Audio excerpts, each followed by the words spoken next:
ഇന്നത്തെ മന്ത്രിസഭാ യോഗം ഗവർണറുടെ നയപ്രഖ്യാപന പ്രസംഗത്തിനുള്ള അംഗീകാരം നൽകി. രണ്ടാമത്തെ കാര്യം, നിയമസഭയിലെ ചീഫ് വിപ്പായി CA അബു ജോൺ ജോസഫിനെ നിയമിക്കാനുള്ള തീരുമാനമായി. അതുപോലെ നേരത്തെ AGയുടെയും ഒരു അഡീഷണൽ AGയുടെയും കാര്യത്തിൽ തീരുമാനമുണ്ടായിരുന്നു. അഡ്വക്കേറ്റ് KC വിൻസെന്റിനെ ഹൈക്കോടതിയിലെ അഡീഷണൽ അഡ്വക്കേറ്റ് ജനറലായി നിയമിക്കാൻ യോഗം തീരുമാനമെടുത്തു. അഡ്വക്കേറ്റ് KC വിൻസെന്റ്, നമുക്കറിയാം, വയോജന വകുപ്പിന്റെ രൂപീകരണത്തിന് വേണ്ടിയിട്ടുള്ള തീരുമാനം നേരത്തെ മന്ത്രിസഭാ യോഗം എടുത്തിട്ടുണ്ടായിരുന്നു. അതിലേതെല്ലാം സബ്ജക്റ്റാണ്, ഏതെല്ലാം വിഷയങ്ങളാണ് പുതിയ വകുപ്പിന്റെ കീഴിൽ വരേണ്ടത് എന്നുള്ള തീരുമാനമെടുത്തു. അത് സോഷ്യൽ ജസ്റ്റിസ് വകുപ്പിൽ നിന്നാണ് പുതിയ കാര്യങ്ങൾ, പുതിയ വിഷയങ്ങൾ ഈ വകുപ്പിലേക്ക് എടുത്തിരിക്കുന്നത്. അതുപോലെ നേരത്തെ ഡയറക്ടർ ജനറൽ ഓഫ് പ്രോസിക്യൂഷനായി നിയമിച്ചിരുന്ന ടി അസഫ് അലിക്ക് ലോകായുക്തയുടെ സ്പെഷ്യൽ അറ്റോർണിയായും കേരള സ്റ്റേറ്റ് പബ്ലിക് പ്രോസിക്യൂട്ടറായും അദ്ദേഹത്തെ നിയമിച്ചിട്ടുണ്ട്. ഈ രണ്ട് അഡീഷണൽ ഇതുകൂടിയുണ്ട്. സാധാരണ DGP ആണ് ആ ചുമതല വഹിക്കുന്നത്. പിന്നെ നമ്മൾ മൺസൂൺ വരികയാണ്. മഴക്കാലത്തിന് മുമ്പ് ചെയ്യേണ്ട കാര്യങ്ങളെക്കുറിച്ചുള്ള പണമൊക്കെ ജില്ലകളിലേക്ക് അയച്ചു കൊടുത്തിട്ടുണ്ടെങ്കിലും ബന്ധപ്പെട്ട മന്ത്രിമാരും ഉദ്യോഗസ്ഥരും ഉൾപ്പെടെ ജില്ലാ കളക്ടർമാരുടെ യോഗം ബുധനാഴ്ച രാവിലെ ഓൺലൈനായി 10 മണിക്ക് ചേരാൻ തീരുമാനിച്ചിട്ടുണ്ട്. ഇത്രയും തീരുമാനങ്ങളാണ് എടുത്തിരിക്കുന്നത്. മറ്റു കാര്യങ്ങളെല്ലാം അനൌദ്യോഗികമായി ചർച്ച ചെയ്ത കാര്യങ്ങളാണ്. ഈ തീരുമാനങ്ങളാണ് നടക്കുന്നത്. ഏറ്റവും പ്രധാനമായിട്ടൊരു അവധി ദിവസങ്ങളായതുകൊണ്ടാണ് വളരെ മുൻപ് ക്യാബിനറ്റ് കൂടി ഗവർണർക്കുള്ള പ്രസംഗത്തിന്റെ അംഗീകാരം കൊടുക്കാൻ വേണ്ടിയിട്ടുള്ള സ്പെഷ്യൽ ക്യാബിനറ്റായിട്ടാണ് ഇന്ന് ചേർന്നത്.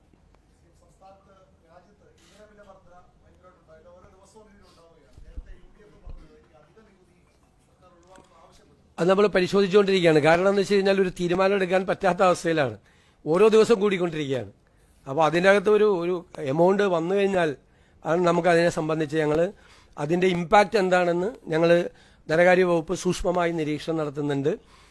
നികുതി വരുമാനം എത്രയാണ് ഉണ്ടാകുന്നത്, സാധാരണക്കാരന് എത്ര രൂപയാണ് അതിൻ്റെ അകത്ത് ബുദ്ധിമുട്ടുണ്ടാകുന്നത് എന്ന് ഞങ്ങൾ പരിശോധിച്ചുകൊണ്ടിരിക്കുന്നുണ്ട് ഓരോ കൂട്ടലിലും. പക്ഷേ ഇത് എല്ലാ ദിവസവും വന്നുകൊണ്ടിരിക്കുകയാണ്. അതുകൊണ്ട് ഒരു കൃത്യമായ അതിനൊരു തീരുമാനം, അവസാന തീരുമാനം വന്നു കഴിഞ്ഞാൽ മാത്രമേ നമുക്കും തീരുമാനം എടുക്കാൻ പറ്റുള്ളൂ. അല്ലെങ്കിൽ നമ്മളും തീരുമാനം എല്ലാ ദിവസവും ഇതുപോലെ ഓരോ ദിവസവും ചെയ്യുന്നത് കൊണ്ട് ചെയ്യേണ്ടി വരും. അത് ഞങ്ങളുടെ പരിശോധനയിലാണ് തീർച്ചയായിട്ടും.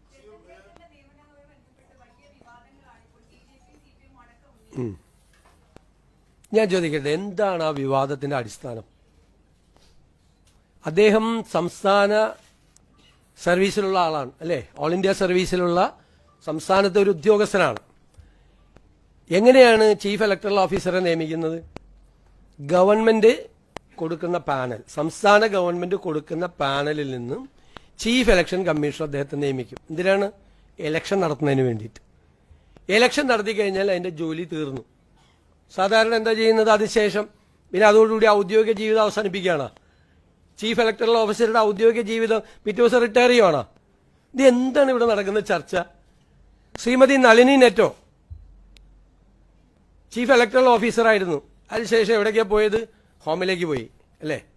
പിന്നെ ചീഫ് സെക്രട്ടറി ആയി, പിന്നെ മുഖ്യമന്ത്രിയുടെ ഓഫീസിലേക്ക് വന്നു. ഇതിനു മുമ്പ് ഇരുന്ന എല്ലാവരും അവരുടെ ഔദ്യോഗിക കാര്യം കഴിഞ്ഞു കഴിഞ്ഞു. ഇതിപ്പോ ചീഫ് ഇലക്ഷൻ കമ്മീഷണറെ അറിയിച്ചിട്ടുണ്ട് വേറൊരു ജോലിയിലേക്ക് ജോയിൻ ചെയ്യാണെന്ന്. ബംഗാളുമായിട്ടാണ് താരതമ്യപ്പെടുത്തുന്നത്. ബംഗാളിലെ വിഷയം എന്താ? ബംഗാളിൽ തൃണമൂൽ കോൺഗ്രസും ഇന്ത്യൻ നാഷണൽ കോൺഗ്രസും CPM-ഉം ഗുരുതരമായ ആരോപണമാണ് അവിടുത്തെ ചീഫ് ഇലക്ടറൽ ഓഫീസർക്കെതിരായിട്ട് ഉന്നയിച്ചത്. എന്താ ഗുരുതരമായ ആരോപണം? വ്യാപകമായ തോതിൽ SIR-ൽ നിന്ന് വോട്ടുകൾ നീക്കം ചെയ്തു എന്നാണ് ആരോപണം. ഗുരുതരമായ ആരോപണം, രാഷ്ട്രീയ ആരോപണമായിരുന്നു. അങ്ങനത്തെ ഒരു കംപ്ലൈന്റ് ഇവിടുത്തെ ചീഫ് ഇലക്ടറൽ ഓഫീസറെ കുറിച്ച് ആർക്കെങ്കിലും ഉണ്ടായിരുന്നോ? ഇപ്പൊ പറയുന്ന BJPക്ക് ഉണ്ടായിരുന്നോ? CPM-നുണ്ടായിരുന്നോ? അദ്ദേഹത്തെ പ്രപ്പോസ് ചെയ്തത് ഗവൺമെന്റാണ്, അന്നത്തെ ഗവൺമെന്റാണ്. CPM നേതൃത്വം കൊടുത്ത ഗവൺമെന്റാണ് അദ്ദേഹത്തെ പ്രപ്പോസ് ചെയ്തത്. അതിലെന്താ അവിടുത്തെ ഇവിടെ ആകെ കംപ്ലൈന്റ് പറഞ്ഞത് പ്രതിപക്ഷ നേതാവിന്റെ ഓഫീസിൽ നിന്നാണ്. ചില പരാതികൾ അദ്ദേഹത്തിന്, അത് വ്യക്തിപരമായ പരാതിയല്ല, ഇലക്ഷന്റെ കാര്യത്തിലുള്ള ചില പരാതികൾ, അത് അദ്ദേഹം പൊളിറ്റിക്കൽ പാർട്ടികളുടെ എല്ലാം മീറ്റിംഗ് കൂടി അതെല്ലാം നമ്മുടെ ശ്രദ്ധയിൽപ്പെട്ടപ്പോഴേക്ക് ഏറ്റവും കൂടുതൽ കത്ത് കൊടുത്തിരിക്കുന്ന ഒരാൾ പ്രതിപക്ഷ നേതാവ് എന്ന നിലയിൽ ഞാനായിരുന്നു അന്ന് കൊടുത്തിരുന്നത്. വല്ലാതെ ഒരു പൊളിറ്റിക്കൽ പാർട്ടിയും അദ്ദേഹത്തിനെതിരായിട്ട് അദ്ദേഹം ഇലക്ഷൻ മാനിപ്പുലേറ്റ് ചെയ്തെന്നോ, അദ്ദേഹമാണ് ഞങ്ങളെ ജയിപ്പിച്ചത്, UDF 102 സീറ്റ് മേടിച്ചു തന്നത് ഈ രത്തൻ കൽക്കറാണ്. എന്തൊരു തമാശയാണ് കേരളത്തിൽ നടക്കുന്നത്, എന്തൊരു തമാശയാണ്. പിണറായി ഗവൺമെന്റ് പാനൽ കൊടുത്ത അതിൽ നിന്നാണ് ചീഫ് ഇലക്ഷൻ കമ്മീഷൻ ഇദ്ദേഹത്തെ ചീഫ് ഇലക്ടറൽ ഓഫീസറാക്കിയത്. പിണറായി ഗവൺമെന്റ് അദ്ദേഹത്തെ പാനലിൽ പെടുത്തിയത് തെരഞ്ഞെടുപ്പിൽ കൃത്രിമം കാണിച്ച് UDF 102 സീറ്റ് മേടിച്ചു കൊടുക്കാനാണ്. ഇതിനേക്കാൾ വലിയ തമാശയുണ്ട് ഇതൊക്കെ ചർച്ച ചെയ്യുന്നതിന്. എനിക്ക് എല്ലാവരോടുള്ള അഭ്യർത്ഥന, കുറച്ചുകൂടി കൺസ്ട്രക്റ്റീവായിട്ടുള്ള, ക്രിയേറ്റീവായിട്ടുള്ള, നമ്മുടെ സംസ്ഥാനത്തിന്റെ ഭാവിക്ക് വേണ്ടിയിട്ടുള്ള വിഷയങ്ങൾ ചർച്ച ചെയ്യേ. ഞങ്ങളെ വിമർശിച്ചോ, ഇത് എനിക്കിപ്പോഴും നിങ്ങൾ ആരെങ്കിലും ഒരു ചോദ്യം ചോദിക്കുക എന്നോട്, സംശയം, നിങ്ങളുടെ ഒരു സംശയം ചോദിക്കും ഈ വിഷയത്തിൽ. എന്ത് തെറ്റാണ് ഞങ്ങൾ ചെയ്തത്, എന്താണെന്ന് ചോദിക്കും.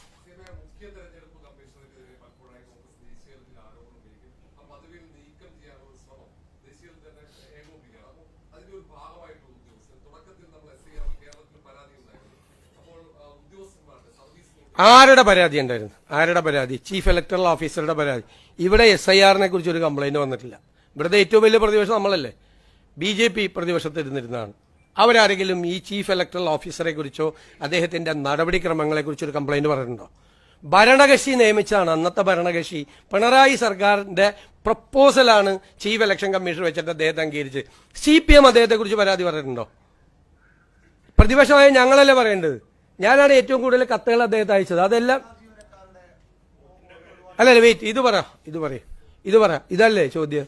അപ്പൊ അതുകൊണ്ട് ഈ ചീഫ് ഇലക്ടറൽ ഓഫീസർ ഒരിടത്ത് അതേ എഫിഷ്യന്റ് ആയിട്ടുള്ള ഒരു ഓഫീസറാണ്. അതുകൊണ്ടാണ് ഞാൻ എന്റെ ഓഫീസിൽ വെച്ചത്. അദ്ദേഹം നല്ല ട്രാക്ക് റെക്കോർഡുള്ള വിവിധ വകുപ്പുകൾ, അദ്ദേഹം മുഖ്യമന്ത്രിയുടെ കീഴിൽ പ്രവർത്തിച്ചിട്ടുണ്ട്. അന്നത്തെ മുഖ്യമന്ത്രിയുടെ കീഴിൽ അല്ലേ, സെക്രട്ടറി IT ആയിട്ടുണ്ട്, സെക്രട്ടറി എൻവയോൺമെന്റ് ആയിട്ടുണ്ട്, secretary planning and economic affairs ആയിട്ട് മുഖ്യമന്ത്രിയായിരുന്ന പിണറായി വിജയന്റെ കീഴിൽ അദ്ദേഹത്തിന്റെ വകുപ്പിൽ പ്രവർത്തിച്ചിട്ടുണ്ട്. സെക്രട്ടറി ടാക്സസ് ആയിട്ടും GST കമ്മീഷണറായിട്ടും അന്നത്തെ ധനകാര്യമന്ത്രിയുടെ കീഴിൽ പ്രവർത്തിച്ചിട്ടുണ്ട്. ആ എക്സ്പീരിയൻസ് കൂടി വേണ്ടേ? ഞാൻ ധനകാര്യ വകുപ്പ് കൂടി കൈകാര്യം ചെയ്യുമല്ലേ. ടാക്സസ് കമ്മീഷണറും സെക്രട്ടറി ടാക്സസും ആയിരുന്നു അദ്ദേഹം. എന്തായി പറയുന്നത് വേറെ ഇങ്ങനത്തെ തമാശകൾ? ഞാൻ ഇതിന് ഈ അടുത്ത ജയിച്ചതിന് ശേഷം ആദ്യം കേൾക്കുന്ന തമാശയാണിത്. ഭയങ്കര തമാശയാണ്, ഭയങ്കര ചർച്ച. എന്താണെന്നൊരു പിടിയിട്ടുണ്ട് ഇത്.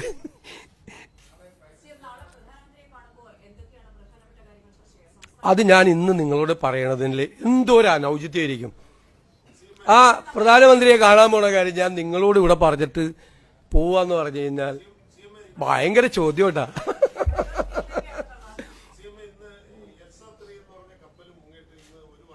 ആ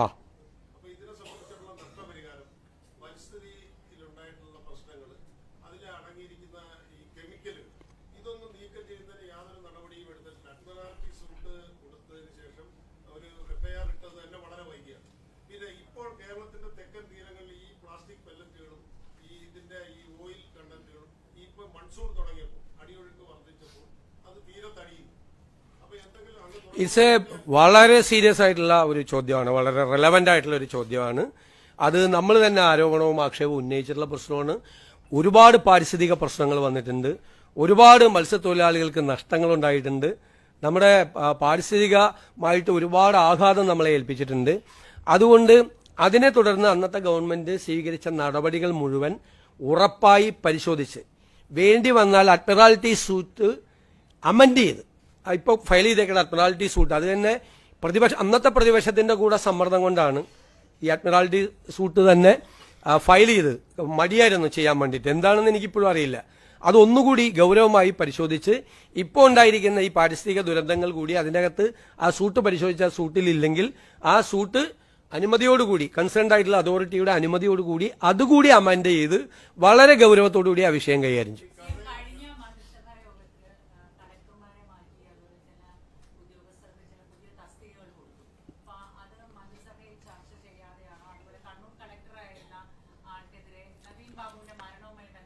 ഇതെല്ലാം ഭരണപരമായ തീരുമാനങ്ങളാണ്. ഇതിൻ്റെ അകത്ത് ആദ്യം എടുത്തിരിക്കുന്നത് കളക്ടർമാരുടെ ഡ്യൂ വന്നു. ഇപ്പോൾ ഓഫീസെല്ലാം റെഡിയാവുന്നേ ഉള്ളൂ.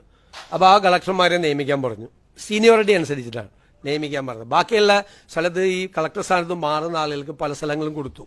ഉദ്യോഗസ്ഥന്മാരുടെ ഡിപ്ലോയ്മെന്റ് ആയിട്ടില്ല. കാരണം എന്ന് വെച്ച് കഴിഞ്ഞാൽ ഈ വകുപ്പുകൾ വെച്ചതിനെ റാഷണലൈസ് ചെയ്യണം. ഓരോ മന്ത്രിമാർക്കും ഇപ്പം 3-4 സെക്രട്ടറിമാരുണ്ട്. എൻ്റെ വകുപ്പുകൾ തന്നെ ഏകദേശം 8-9 സെക്രട്ടറിമാരുണ്ട്. അങ്ങനെ ഭരിക്കാൻ പറ്റില്ല. അപ്പം ഞങ്ങൾ ഈ വകുപ്പുകൾ റാഷണലൈസ് ചെയ്തുകൊണ്ടിരിക്കുക. വകുപ്പുകൾ റാഷണലൈസ് ചെയ്യുന്ന വെച്ച് കഴിഞ്ഞാൽ അപ്പോൾ ഓരോ വകുപ്പ് എടുത്ത് ഓരോ മന്ത്രിമാരുടെയും വകുപ്പ് എടുത്തു കഴിഞ്ഞാൽ അറിയാം അവിടെ ചിലപ്പോൾ 3-4 സെക്രട്ടറിമാരാണ്. ഉദ്യോഗസ്ഥന്മാരുടെ ക്ഷാമമുണ്ട് കേരളത്തിൽ IASകാരുടെ ക്ഷാമമുണ്ട്. അതുകൊണ്ട് അത് സൂക്ഷ്മമായി പരിശോധിച്ച് മന്ത്രിമാരെയും കൂടി അഭിപ്രായങ്ങൾ അതാത് വകുപ്പുകളുടെ കൂടി അഭിപ്രായങ്ങൾ കൂടെ പരിഗണിച്ചിട്ടുള്ള ഒരു ഡിപ്ലോയ്മെന്റ് ആണ് ഉണ്ടാകുന്നത്. ഇപ്പോൾ നടത്തിയിരിക്കുന്നത് അഡ്മിനിസ്ട്രേറ്റീവ് ആയിട്ടുള്ള ഒരു ടെമ്പററി ആയിട്ടുള്ള ഒരു നടപടിക്രമമാണ് ചെയ്തിരിക്കുന്നത്. അതിൽ മന്ത്രിസഭയിൽ വെക്കേണ്ട കാര്യങ്ങൾ മന്ത്രിസഭയിൽ വെക്കും, അല്ലാതെ ജനറൽ അഡ്മിനിസ്ട്രേഷൻ തീരുമാനിക്കേണ്ട കാര്യങ്ങൾ ജനറൽ അഡ്മിനിസ്ട്രേഷൻ തീരുമാനിക്കും. പിന്നെ ഈ ചോദ്യം ചോദിച്ചല്ലോ, കഴിഞ്ഞ 10 വർഷമായിട്ട് ഇത്തരം തീരുമാനങ്ങൾ എവിടെ എടുത്തിരുന്നത്? മന്ത്രിസഭയിൽ വെച്ചിട്ടാണ് എടുത്തിരുന്നത്. അല്ലല്ല അതൊന്നുമില്ല. എവിടെയാണ് തീരുമാനം എടുത്തിരുന്നത് കഴിഞ്ഞ 10 വർഷം? അല്ല 10 വർഷം എവിടെ തീരുമാനം എടുത്തിരുന്നത്? അല്ലല്ല, അതിനൊരു പ്രൊസീജിയർ ഉണ്ടെന്നേ. ഇതിനൊരു പ്രൊസീജിയർ ഉണ്ട്. അത് തീരുമാനം എടുക്കേണ്ട സ്ഥലം അതാണ്. ആ സ്ഥലത്ത് തന്നെയാണ് തീരുമാനം എടുത്തിരിക്കുന്നത്. അത് നിങ്ങൾ ഉണ്ടാക്കുന്ന വിവാദങ്ങളല്ല, ഒന്നുമില്ല.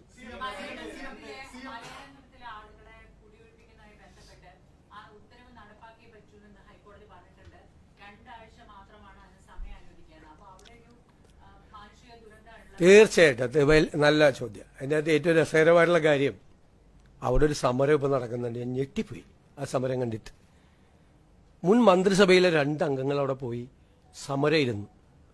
ഈ സംഭവം നടക്കുന്നത് ഞങ്ങൾ സത്യപ്രതിജ്ഞയുടെ അടുത്ത ദിവസമല്ലേ അല്ലേ? അത് 15ാമത്തെ പോക്കാണ് അവർ റിക്കവറി നടത്താൻ വേണ്ടിയിട്ട് പോകുന്നത്, ജപ്തി ചെയ്യാൻ വേണ്ടിയിട്ട് പോകുന്നത്. ജപ്തിയല്ല, അവരെ അവിടുന്ന് ഒഴിപ്പിക്കാൻ വേണ്ടി, എവിക്ഷന് വേണ്ടി പോകുന്നത്. കഴിഞ്ഞ ഗവൺമെന്റ് ഇരുന്ന സമയത്ത് 14 പ്രാവശ്യം കോടതി ഉത്തരവനുസരിച്ചിട്ട് ഇവരെ ഒഴിപ്പിക്കാൻ വേണ്ടി പോയിട്ടുണ്ട്. 14 പ്രാവശ്യം. ആ ഗവൺമെന്റ് ഒരു ചെറുവിരൽ ഈ വിഷയം തീർക്കാൻ വേണ്ടി എടുത്തിട്ടില്ല. ചെറുവിരൽ അനക്കിയിട്ടില്ല. ഒരു നടപടി സ്വീകരിച്ചിട്ടില്ല. അതൊരു പ്രൈവറ്റ് കേസാണെന്നുള്ളതാണ്. പ്രൈവറ്റ് കേസാണ്. സ്വകാര്യ വ്യക്തി അവർക്കെതിരായിട്ട് അവരുടെ സ്ഥലം കയ്യേറിയെന്ന് പറഞ്ഞ് കൊടുത്തിരിക്കുന്ന കേസാണ്. 14 പ്രാവശ്യവും ഇത് അന്വേഷിക്കാത്ത ആളുകൾ ഞങ്ങളുടെ ഗവൺമെന്റ് വന്ന് പിറ്റേ ദിവസം 15ാമത്തെ പ്രാവശ്യം സുപ്രീം കോടതിയും കൂടി ചെയ്തേക്കുന്ന ഉത്തരവാണ്. പോയപ്പോൾ ഇപ്പോൾ ഭയങ്കര സമരം. ഞങ്ങൾ ആ ഗവൺമെന്റ് ചെയ്ത പോലെ 14 പ്രാവശ്യവും നിരുത്തരവാദിത്തപരമായ നിലപാടെടുത്ത കഴിഞ്ഞ ഗവൺമെന്റിന്റെ നിലപാടല്ല ഞങ്ങൾ എന്താ ചെയ്തത്? അടിയന്തരമായി എറണാകുളം ജില്ലയിൽ നിന്നുള്ള മന്ത്രി, ഉന്നത വിദ്യാഭ്യാസ വകുപ്പ് മന്ത്രി റോജി എം ജോണിനെ കൊണ്ട് മീറ്റിംഗ് വിളിപ്പിച്ചു. ഞങ്ങൾ പരിശോധിച്ച് എന്ത് ചെയ്യാൻ പറ്റുമെന്ന്. ഞങ്ങളുടെ തീരുമാനം എന്താണെന്നറിയോ? കോടതി ഉത്തരവ് നടപ്പാക്കിയാൽ ആ 8 കുടുംബങ്ങൾ വഴിയാധാരമാകില്ല. അതാണ് തീരുമാനം. അവരോട് ഞങ്ങളൊരു പ്രപ്പോസൽ വെച്ചു. അവർക്ക് കോടതി ഉത്തരവല്ലേ, നടപ്പാക്കിയാൽ നിങ്ങൾക്ക് പകരം സ്ഥലവും പകരം വീടും തന്ന് അവരെ ഞങ്ങൾ പുനരധിവസിപ്പിക്കും. അവരെ തെരുവിലേക്ക് വിടില്ല. ഇങ്ങനൊരു തീരുമാനം കഴിഞ്ഞ ഗവൺമെന്റ് എടുത്തിട്ടുണ്ടോ? 14 പ്രാവശ്യം വന്നിട്ടും ഒറ്റ പ്രാവശ്യമാണ് ഞങ്ങളുടെ ഗവൺമെന്റിലുള്ളപ്പോൾ ഈ സംഭവം വന്നത്. ഞങ്ങൾ ആരൊക്കെയായിട്ട് സംസാരിച്ചിട്ടുണ്ടെന്നറിയോ? ഇതിൻ്റെ അകത്ത് ഈ വിക്ടിംസ് ആയിട്ടുള്ള ആളുകൾ, ഇരകളായിട്ടുള്ള ആളുകൾ, അവർക്കെതിരായിട്ട് കേസ് കൊടുത്തിട്ടുള്ള വ്യക്തിയായിട്ട് ഞങ്ങൾ സംസാരിച്ചു. ഒരു സെറ്റിൽമെന്റിന് വേണ്ടിയിട്ട്. ഈ ചുരുങ്ങിയ 2-3 ദിവസങ്ങൾക്കുള്ളിൽ ഈ ഗവൺമെന്റ് ചെയ്തതാണ്. 2 കൂട്ടരുമായിട്ട് സംസാരിച്ചു. AGയോട് അതിന്റെ നിയമപരമായ പൊസിഷൻ പരിശോധിക്കാൻ പറഞ്ഞു. ഏതെങ്കിലും തരത്തിൽ ഗവൺമെന്റിനെ ഇടപെടാൻ പറ്റുമോ എന്ന് പരിശോധിക്കുകയാണ്. കുറച്ച് സമയം കൂടി ലഭ്യമാകുമോ എന്ന് പരിശോധിക്കുകയാണ്. ഇങ്ങനെയാണ് ഒരു ഗവൺമെന്റ് ഒരു വിഷയം വന്നപ്പോൾ റെസ്പോണ്ട് ചെയ്തത്. ഞാൻ അത്ഭുതപ്പെട്ടുപോയി. അവിടെ പോയി മന്ത്രിമാര്, പഴയ ഗവൺമെന്റിലെ മന്ത്രിമാര് അവിടെ ഇരിക്കുക. ആ ജില്ലയിൽ നിന്നുള്ള മന്ത്രിയായിരുന്നു, വ്യവസായ മന്ത്രി. അദ്ദേഹമാണ് ആദ്യം അവിടെ പോയത്. ഈ 14 പ്രാവശ്യം അവരെ കുടിയൊഴിപ്പിക്കാൻ പോയപ്പോൾ എന്ത് ചെയ്തു ഇവരെല്ലാം? ഞാൻ അധികം രാഷ്ട്രീയമൊന്നും പറയേണ്ടെന്ന് വിചാരിച്ചിട്ടിരിക്കുന്നതാണ്. കുറച്ച് കാര്യങ്ങൾ അല്ല, ഇതൊന്നും നിങ്ങളാരും പറയുന്നില്ല.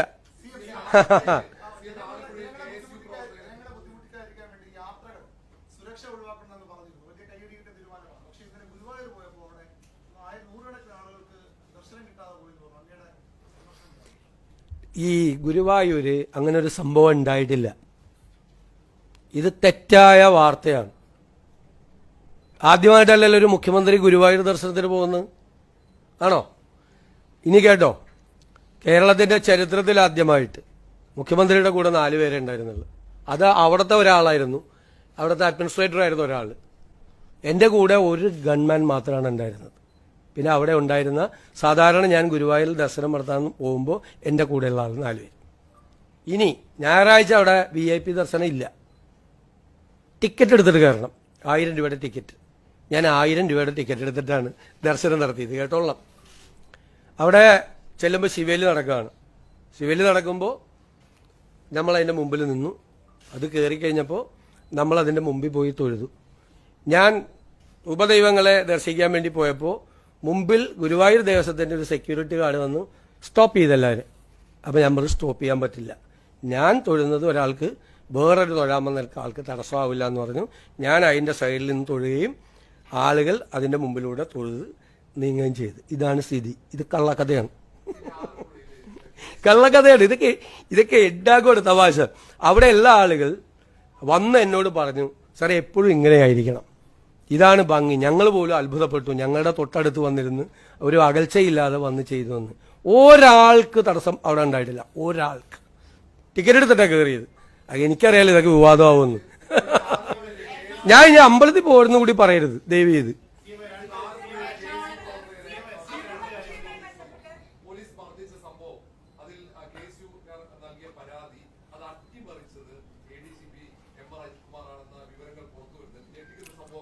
അത് SIT അന്വേഷിച്ചുകൊണ്ടിരിക്കുകയല്ലേ, ഞാൻ അതിൻ്റെ ഇടയിലേക്ക് ഇങ്ങനെ കമന്റ് പറയണം.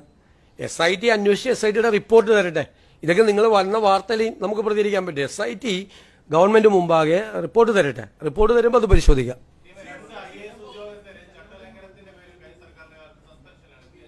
അത് തീർച്ചയായിട്ടും പരിശോധിച്ചുകൊണ്ടിരിക്കുക. നടപടി അതിൻ്റെ അകത്ത്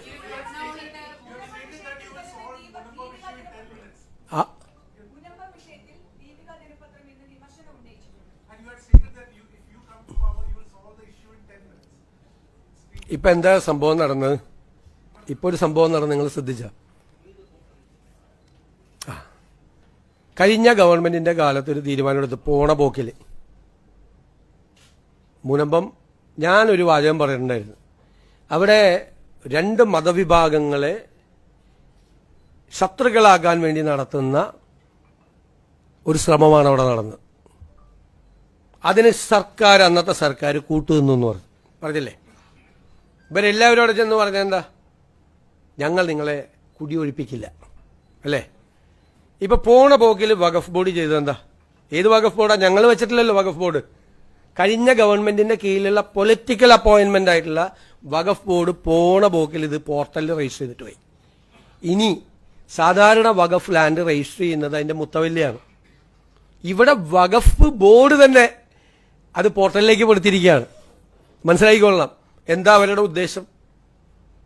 ഇവർ 2 കൂട്ടരും ഒരേ പാതയിൽ സഞ്ചരിക്കുന്നവരാണ് എന്ന് ഒരു രാഷ്ട്രീയ ആരോപണം ഞാൻ പ്രതിപക്ഷ നേതാവെന്ന നിലയിൽ ഉന്നയിച്ചിട്ടുണ്ടായിരുന്നു. അതിന് അടിവരയിടുന്ന നടപടിയാണ് പോണ പോക്കി ചെയ്തത്. ശരിക്കും വഖഫ് ഭൂമിയാണ് എന്ന് എസ്റ്റാബ്ലിഷ് ചെയ്താൽ ഇവർ എൻക്രോച്ചേഴ്സാണ് അല്ലേ, ഇവർ കയ്യേറ്റക്കാരാ അല്ലേ. പിന്നെ അവരെ ഒഴിപ്പിക്കാൻ കോടതിക്കും പാടായിരിക്കും, ഗവൺമെന്റിനും പാടായിരിക്കും. അപ്പോൾ വരാൻ പോകുന്ന ഗവൺമെന്റിന് ഒരു 8ന്റെ പണി കൊടുത്തിട്ടാണ് ഇവരങ്ങ് പോയത്, വഖഫ് ബോർഡ് പോയത്. എന്താണ് പൊളിറ്റിക്കൽ അപ്പോയിന്റ്മെന്റ് ആയിട്ടില്ല ആ വഖഫ് ബോർഡ് പോണ പോക്കിൽ ഇപ്പം എന്താണ് തീരുമാനം? വരാൻ പോകുന്ന ഗവൺമെന്റിന് അതിന്റെ തീരുമാനം എടുക്കാനുള്ള അനുമതി കൊടുക്കണ്ടേ? പക്ഷെ ഞങ്ങൾ അതിനെ നിയമപരമായി നേരിടും, നിയമപരമായി തീരുമാനം എടുക്കും. അപ്പൊ 10 മിനിറ്റ് കൊണ്ട് തീരുമാനം എടുക്കാതിരിക്കാൻ വേണ്ടിയിട്ടാണ് ഈ ചെയ്തത്.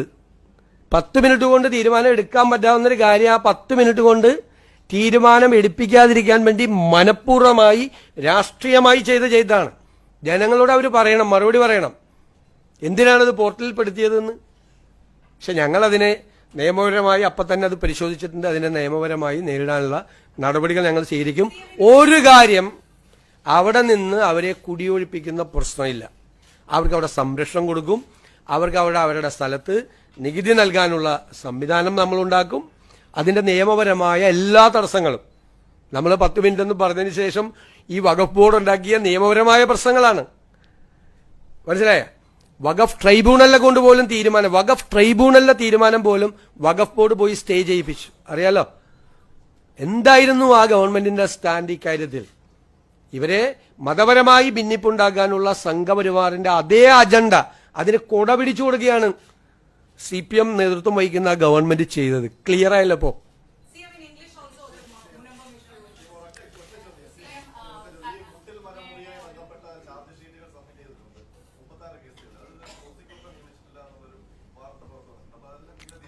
അല്ലല്ല, അതെല്ലാം പരിശോധിക്കും. അതൊക്കെ ഭരണപരമായ കാര്യങ്ങളാണ്, പരിശോധിക്കും. അത് വന്നു കഴിഞ്ഞാൽ പ്രോസിക്യൂട്ടറെ നിയമിക്കും.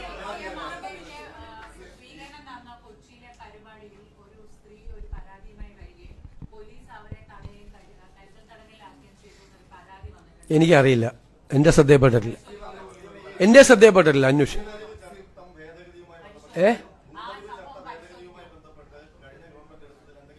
ഏതാണ്?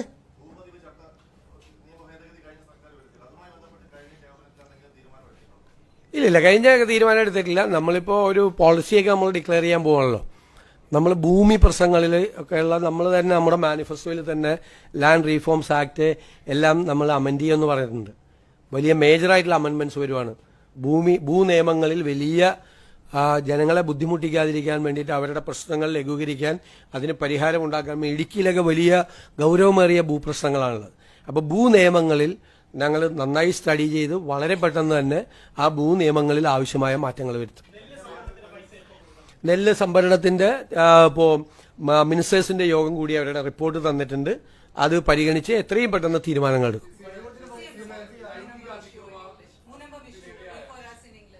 തീർച്ചയായിട്ടും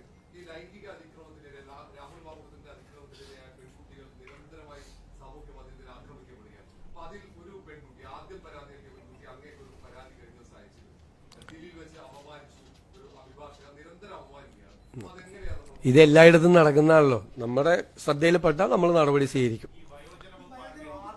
അല്ലല്ല, അതൊക്കെ വരട്ടെ. ഇപ്പൊ എന്തായാലും മുഖ്യമന്ത്രിയുടെ അടുത്താണ്. ജൂൺ 15 തുടങ്ങും, അതിനു മുമ്പ് പ്രഖ്യാപിക്കുമെന്ന് പറഞ്ഞില്ലേ? ടെൻഷനായ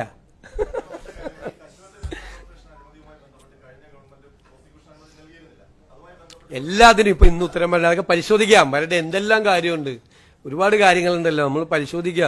ഒന്ന് ഇരുന്നല്ലേ ഉള്ളു, ഒന്ന് ചാരി പോലും ഇരുന്നിട്ടില്ല. അതിനു മുമ്പ് അതൊക്കെ ധനകാര്യ വകുപ്പ് വരുമാനം വർദ്ധിപ്പിക്കാൻ വേണ്ടിയിട്ടുള്ള നടപടികൾ സ്വീകരിക്കും. നികുതി വെട്ടിപ്പിനെയൊക്കെ കർശനമായി നേരിടും. നികുതി സർക്കാർ തരേണ്ട നികുതി ആരെങ്കിലും തരാതിരുന്ന ആരായാലും അതിനൊന്നും ഒരു വിട്ടുവീഴ്ച ഉണ്ടാവില്ല. കർശനമായ നടപടികൾ സ്വീകരിക്കും.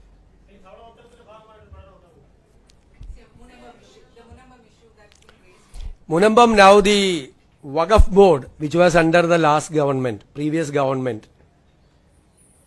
they have taken a decision to register that Munambam controversial land in the Waqf portal. That means the previous government was arguing that it was a Waqf land. But all the ministers in the last government, they went to Munambam and they offered the agitators, those who were agitating there, they offered them that you would not be evicted from that place. But unfortunately, the Sangha Parivar has been planning to make a divide between two religions. The previous government's action was indirect. Now it is very clear that they also acted very directly. They were also implementing the same Sangha Parivar agenda to make a split between two religions. We will legally fight. We have taken a decision that these victims will not be evicted from their places. They will be protected and they will get their land. We will fight for that till the end. That is our decision when we were in opposition. We are continuing with that decision. We will. You had personally said that if we come to power, you come to power within 10 minutes, this issue could be resolved. Do you think that? That is why they have now taken a decision. It should not be solved within 10 minutes. That is why they registered in the portal of Waqf lands. Our last government's, previous government's stand is very clear now. They are saying that this is Waqf land. If it is Waqf land, all these poor victims will be the encroachers. That is their position. We will solve it. You have stated that this is a political appointment. Do you have the power to disband this existing Waqf board? Definitely we will examine and we will do necessary actions. Okay? See, as far as Ratan Kelkar's appointment, there have been several allegations. Pardon? Ratan Kelkar's appointment, several allegations and criticisms by the Congress and BJP. What is a CPM and BJP. what is the allegation? He was a chief electoral officer here. Now the election is completed.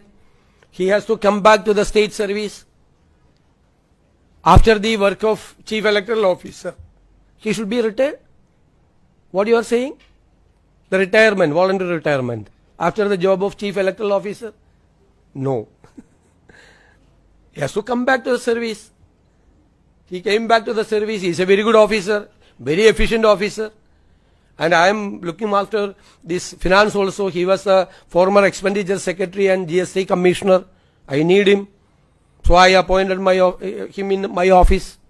What is the irregularity? What is the violation of the rules of procedure? Nothing happened. In Bengal, the Congress, CPM and Trinamool Congress made allegation against the chief electoral officer that he manipulated the electoral roll, that he deleted huge number of voters from the electoral roll. There was no such allegation in Kerala against the chief electoral officer by BJP. No allegation. CPM, they have not made any allegation. Then why it is a controversy? Nothing. He has to come back to the All India service and the state cadre. He is working with us. He is the part of the government. All officers are part of the government. He has to work as a part of the office. He is the person behind our victory.